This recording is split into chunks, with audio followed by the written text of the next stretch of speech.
दोस्तों नमस्कार। आज की वीडियो में मैं बताने वाला हूँ प्रेशर गेज के बारे में कि प्रेशर गेज कैसे काम करता है, इसका वर्किंग प्रिंसिपल क्या होता है, यानी कि किस प्रिंसिपल पे काम करता है, इसके पार्ट्स क्या क्या होते हैं और सभी पार्ट्स का अलग अलग क्या काम होता है। तो दोस्तों इस वीडियो को पूरा देखें क्योंकि इस वीडियो में प्रेशर गेज से रिलेटेड सारी जानकारी दी गई है। तो दोस्तों चलिए शुरू करते हैं। दोस्तों सबसे पहले बात करते हैं कि प्रेशर गेज किस प्रिंसिपल पे काम करता है। तो दोस्तों प्रेशर गेज हुक्स लॉ के प्रिंसिपल पे काम करता है। हुक्स लॉ होता है दोस्तों कि यदि किसी स्प्रिंग पे अगर हम फोर्स लगाते हैं तो वो फैलने का प्रयास करता है। दोस्तों हुक्स लॉ को पढ़ सकते हैं कि हुक्स लॉ क्या होता है। तो दोस्तों चलिए बताते हैं आपको कि प्रेशर गेज के पार्ट्स क्या क्या होते हैं, फिर उसके बाद में आपको उसका वर्किंग बताएंगे।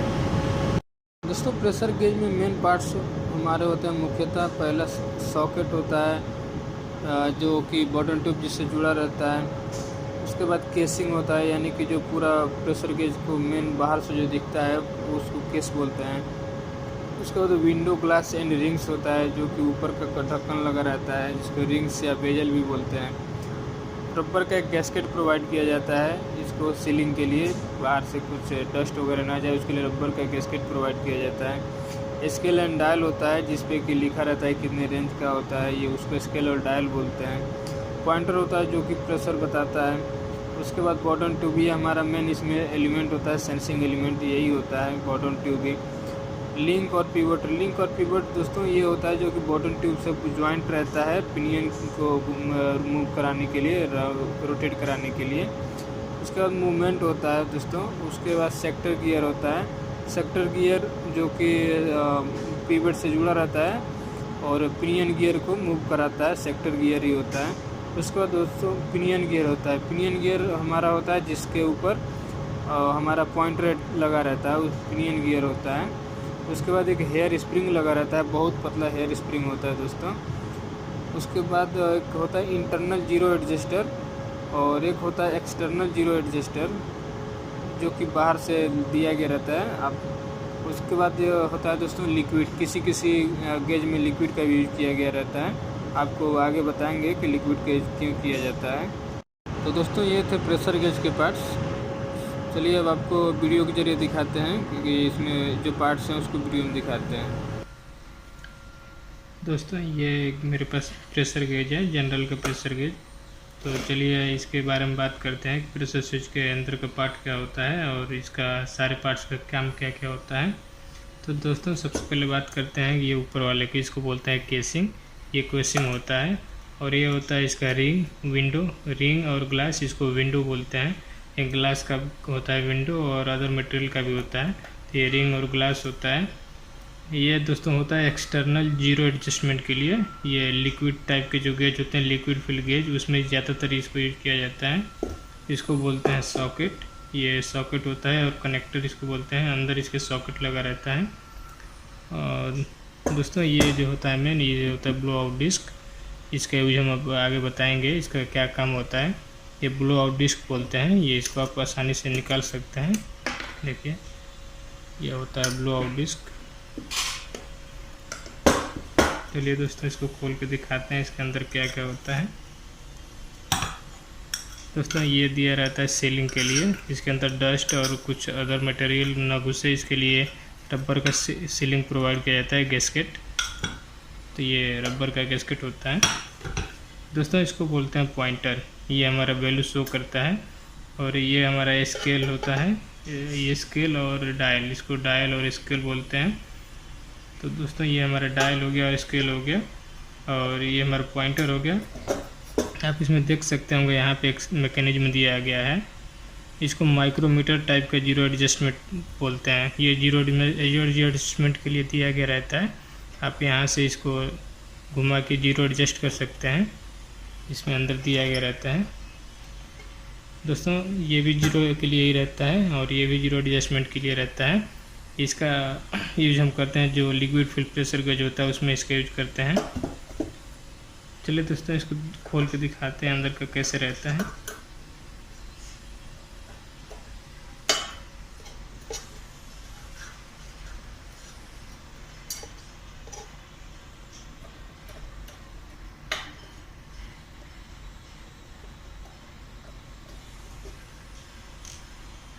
दोस्तों ये दोनों बोल्ट खोल लेंगे तो हमारा जो डायल है वो बाहर आ जाता है।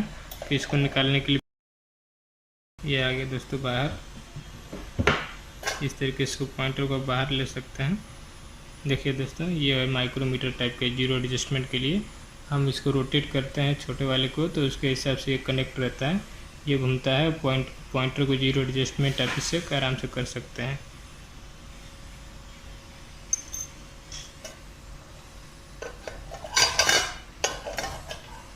ये देख सकते हैं आपका डायल है, डायल और डिस्प्ले इस पे स्केल रहता है। दोस्तों ये है मेरा मेन बॉटम ट्यूब, इसी को बॉटम ट्यूब बोलते हैं। या इसके अंदर गैप रहता है, उसके अंदर एयर का प्रेशर जाता है जिससे ये एक्सपेंड करता है तो इसकी वैल्यू बताता है। और दोस्तों ये हमारे एयर का स्प्रिंग दिया गया रहता है, इसके अंदर एयर स्प्रिंग ये जीरो एडजस्टमेंट। यहाँ से जब हम इसको घुमाते हैं तो उसके लिए दिया रहता है हमको जीरो एडजस्टमेंट करने के लिए, वो एक्सपेंड करता है। तो इसको अंदर की ओर दबाता है तो ये जीरो की ओर जाता है। जो पॉइंटर होता है इसमें फंसा रहता है पॉइंटर इसमें। दोस्तों इसको बोलते हैं मूवमेंट। ये पूरा मूवमेंट का सिस्टम रहता है इसमें, ये पूरा मूवमेंट का रहता है। ये इसके अंदर रहता है हमारा सेक्टर गियर, इसको बोलते हैं सेक्टर गियर, ये सेक्टर गियर कहते हैं इसको। इसके अंदर एक छोटा सा जो रहता है ये इसके अंदर ये पिनियन गियर रहता है, ये वाला जो रहता है पिनियन गियर होता है।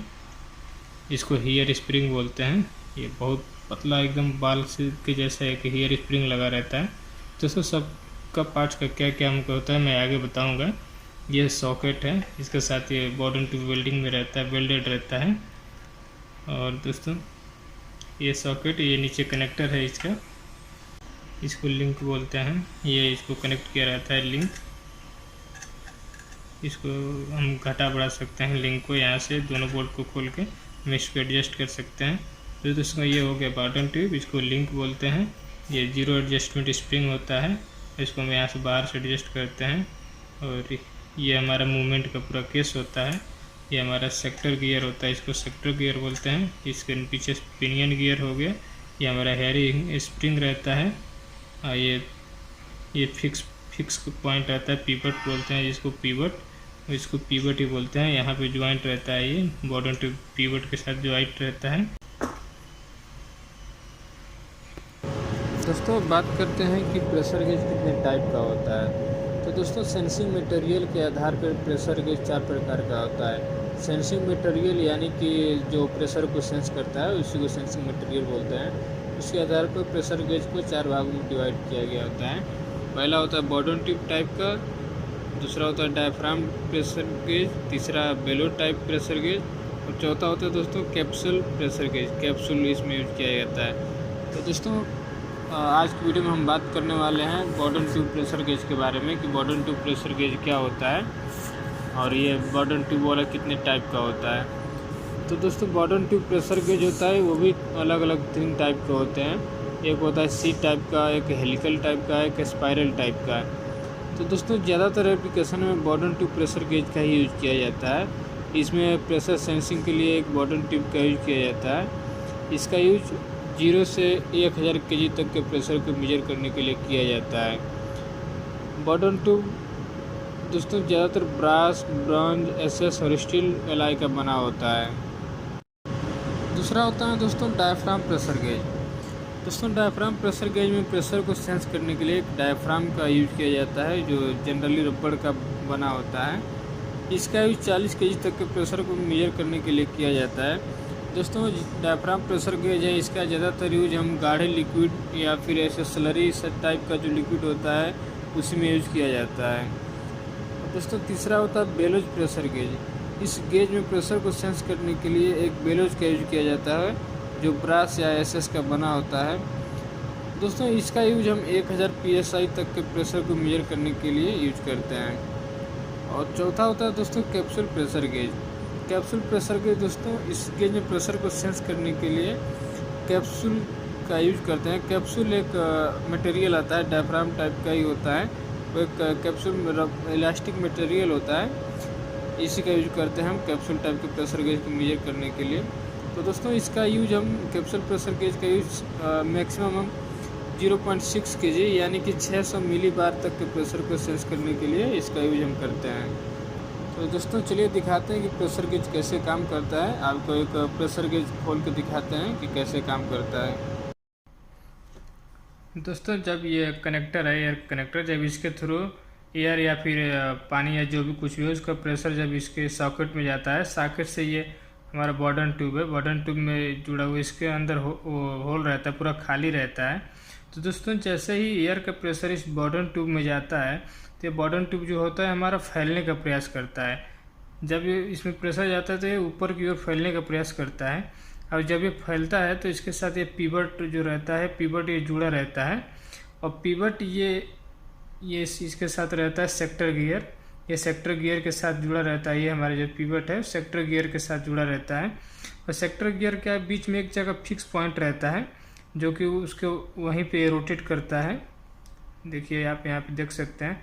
तो दोस्तों जैसे ही बॉटम ट्यूब हमारे ऊपर गया, ऊपर जाने की वजह से ये जो हमारा सेक्टर गियर है, सेक्टर गियर नीचे की ओर जाता है, और नीचे की ओर जाता है तो ये जो हमारा पिनियन गियर लगा रहता है इसके अंदर में एक पिनियन गियर, वो पिनियन गियर में क्लॉकवाइज इसको घुमाता है। दोस्तों सेक्टर गियर एंटी क्लॉकवाइज नीचे की ओर रोटेट करता है, तो हमारे पिनियन गियर को उल्टा रोटेट कराता है, उल्टा रोटेट कराता है, और ये जो हमारा पॉइंटर है, पॉइंटर वो हमारे पिनियन गियर में अटैच रहता है, और उसके साथ ये पॉइंटर भी ऊपर की ओर जाने लगता है।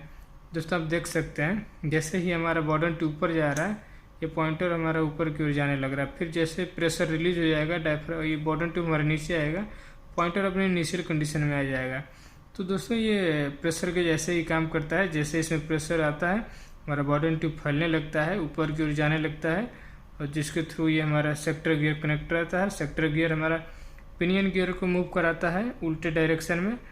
और दोस्तों यहाँ पे देख सकते हैं कि हेयरिंग स्प्रिंग जो लगा रहता है, वो हेयरिंग स्प्रिंग का काम क्या रहता है। हेयरिंग स्प्रिंग दोस्तों ये पॉइंटर को इनिशियल कंडीशन में लाने का काम करता है, और इसके लोड को एडजस्ट करने के लिए हेयरिंग स्प्रिंग का यूज किया जाता है।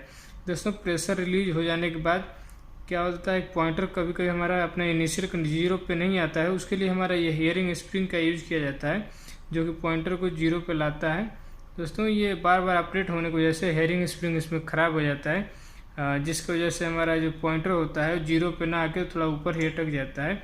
उसको एडजस्ट करने के लिए ये हमारा जो दिया रहता है माइक्रोमीटर टाइप का यहाँ पे जीरो एडजस्टर, आप यहाँ से टेस्टर के द्वारा या फिर किसी स्क्रू ड्राइवर से एडजस्ट कर सकते हैं, जिससे जिसको इसको घुमाएंगे वो यहाँ नीचे या ऊपर की ओर जाने लगता है। तो दोस्तों ये था हमारा इसका वर्किंग कि कैसे काम करता है।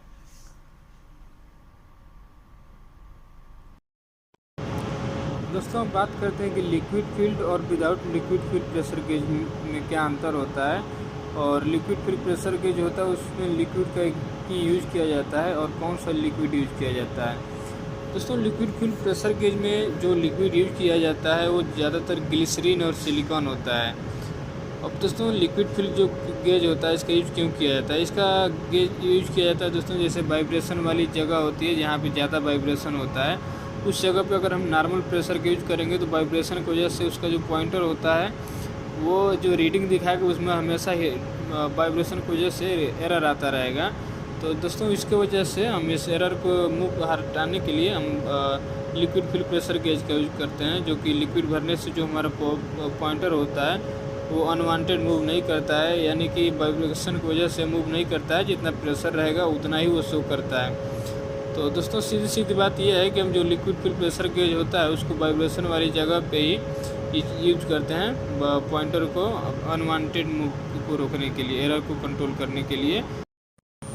दोस्तों बात करते हैं गेज जीरो एडजस्टर के बारे में कि गेज जीरो एडजस्टर क्या होता है। जीरो एडजस्टर का मतलब होता है दोस्तों कि कभी कभी हमारा जो गेज का पॉइंटर होता है वो अपने आप तो जीरो से कुछ पॉइंट ऊपर उठा रहता है, तो उसको जीरो पे लाने का जो प्रोसेस होता है उसी को जीरो एडजस्टमेंट कहा जाता है। दोस्तों जीरो को एडजस्ट करने के लिए एडजस्टर लगे रहते हैं, एक होता है इंटरनल जीरो एडजस्टर और एक होता है एक्सटर्नल जीरो एडजस्टर। दोस्तों आपने बहुत सारे गेज में देखा होगा कि जो गेज का कनेक्टर होता है उसके बगल में एक नोब दिया गया रहता है, जिसका यूज बहुत सारे लोगों को नहीं पता रहता है कि एक्चुअल होता क्या है। तो दोस्तों वो एक एक्सटर्नल जीरो एडजस्टर नोब होता है। एक्सटर्नल का मतलब कहता है कि वो बाहरी यानी कि गेज के बाहर प्रोवाइड किया गया रहता है। आप वहाँ से गेज को जीरो एडजस्ट कर सकते हैं। और एक होता है दोस्तों internal gauge adjuster, zero adjuster. वो दोस्तों जो पॉइंटर होता है, पॉइंटर के पास में एक रहता है स्क्रू, आप वहाँ से भी जीरो एडजस्ट कर सकते हैं। दोस्तों बात करते हैं एक्सटर्नल जीरो एडजस्टर का यूज़ क्यों किया जाता है। तो दोस्तों अगर हमारा जो लिक्विड प्रेशर गेज आता है, अगर हम उसको खोल के अंदर से जीरो एडजस्ट करेंगे तो उसके अंदर का जो लिक्विड होता है वो बाहर आ जाएगा, बाहर गिर सकता है और हमको दोबारा से लिक्विड डालना पड़ सकता है। तो दोस्तों इसको रोकने के लिए हम बाहर से एक एक्सटर्नल जीरो एडजस्टर प्रोवाइड करते हैं, जो कि हम बाहर ही बार अगर गेज में एरर आता है तो उस पॉइंटर को जीरो एडजस्ट कर सकते हैं। इसके लिए एक एक्सटर्नल जीरो एडजस्टर दिया गया रहता है। तो दोस्तों आप समझ गए होंगे कि जो बाहर से दिया गया रहता है कनेक्टर के पास में, उसका यूज क्या रहता है। तो दोस्तों चलिए बात करते हैं। दोस्तों आपने देखा होगा कि गेज के पीछे या ऊपर साइड में एक ब्लैक कलर का डिस्क लगा रहता है रबर का। वो क्यों किया जाता है और होता क्या है एक्चुअल में। तो दोस्तों उसका नाम होता है blow out disc. Blow out disc होता है जो कि गेज के पीछे या ऊपर साइड में लगा रहता है। अब दोस्तों इसका यूज़ क्यों किया जाता है। दोस्तों इसका यूज़ किया जाता है प्रोटेक्शन के लिए। और प्रोटेक्शन किस चीज़ का। दोस्तों जैसे कि हमारा बॉटम ट्यूब होता है, वो अगर इन केस उसमें ओवर प्रेशर आने की वजह से अगर हमारा डैमेज होता है, बॉटम ट्यूब डैमेज होता है, तो उस केस में गेज के अंदर पे ओवर प्रेशर होने की वजह से पूरा गेज हमारा ना डैमेज हो, ग्लास ना डैमेज हो, उससे बचने के लिए हम एक ब्लो आउट डिस्क प्रोवाइड करते हैं कि जैसे ही ओवर प्रेशर आएगा तो ब्लो आउट डिस्क निकल जाएगा और उस रास्ते जो प्रेशर होगा वो रिलीज हो जाएगा। तो यानी कि गेज के प्रोटेक्शन के लिए हम एक ब्लो आउट डिस्क लगा देते हैं। उसका काम तभी होता है जब हमारा बॉटम ट्यूब डैमेज होता है, उस केस में blow out disc protection provide करता है गेज की। अगर वो नहीं रहेगा तो अगर हमारा बॉटम ट्यूब डैमेज होता है तो अंदर प्रेशराइज होने की वजह से ग्लास डैमेज हो सकता है। और प्रेशर गेज जो होता है उसको कभी भी जितना जैसे फुल रेंज है, जैसे अगर 10 kg का है तो उसको हम हमेशा मैक्सिमम 7 kg के लाइन में ही यूज करना चाहिए। उसका एक सेफ रेंज होता है, यानी कि 10 kg का प्रेशर है तो हम कभी भी उसको 10 kg के प्रोसेस लाइन में नहीं लगाते हैं। इससे हमारा जो बॉटम ट्यूब होता है उसको डैमेज होने के चांस रहते हैं, यानी जो भी कोई भी इसमें सेंसिटिव मटेरियल होगा ना वो डैमेज हो सकता है। तो दोस्तों इसके और सेफ्टी पर्पज़ की वजह से कभी भी प्रेशर गेज को उसको फुल रेंज के 70% रेंज तक ही यूज करना चाहिए। दोस्तों बात करते हैं कनेक्टर टाइप का कि इसके जो कनेक्टर होते हैं उसके हिसाब से कितने टाइप का आता है प्रेशर गेज। दोस्तों आपने बहुत जगह पे देखा होगा कि प्रेशर गेज का जो कनेक्टर होता है किसी का पीछे रहता है, किसी का नीचे रहता है, किसी के साइड में रहता है। तो दोस्तों एक होता है वर्टिकल या लोअर माउंट। लोअर माउंट यानी कि जिसमें नीचे की साइड लगा रहता है गेज में, और दूसरा होता है हॉरिजॉन्टल या बैक माउंट, जिसके पीछे साइड में लगा रहता है कनेक्टर, उसको हॉरिजॉन्टल माउंटिंग बोलते हैं। तीसरा होता है दोस्तों लेफ़्ट या राइट साइड माउंट। किसी गेज में देखा होंगे दोस्तों लेफ़्ट में या फिर राइट साइड में उसमें कनेक्टर लगा रहता है। तो दोस्तों ये कनेक्टर का टाइप था। थैंक यू दोस्तों वीडियो को देखने के लिए। दोस्तों वीडियो को ज़रूर लाइक करें और हो सके तो कमेंट ज़रूर करें। दोस्तों अगर आपका कोई सजेशन हो तो ज़रूर हमें कमेंट करके बताएं और मेरे चैनल को ज़रूर सब्सक्राइब करें। दोस्तों इस वीडियो को मैंने प्लांट में रिकॉर्ड किया है तो इसमें प्लांट का आवाज़ आ रहा है, तो उसके लिए सॉरी। दोस्तों मिलता है किसी दूसरे वीडियो में अन्य टॉपिक के साथ, तब तक के लिए धन्यवाद।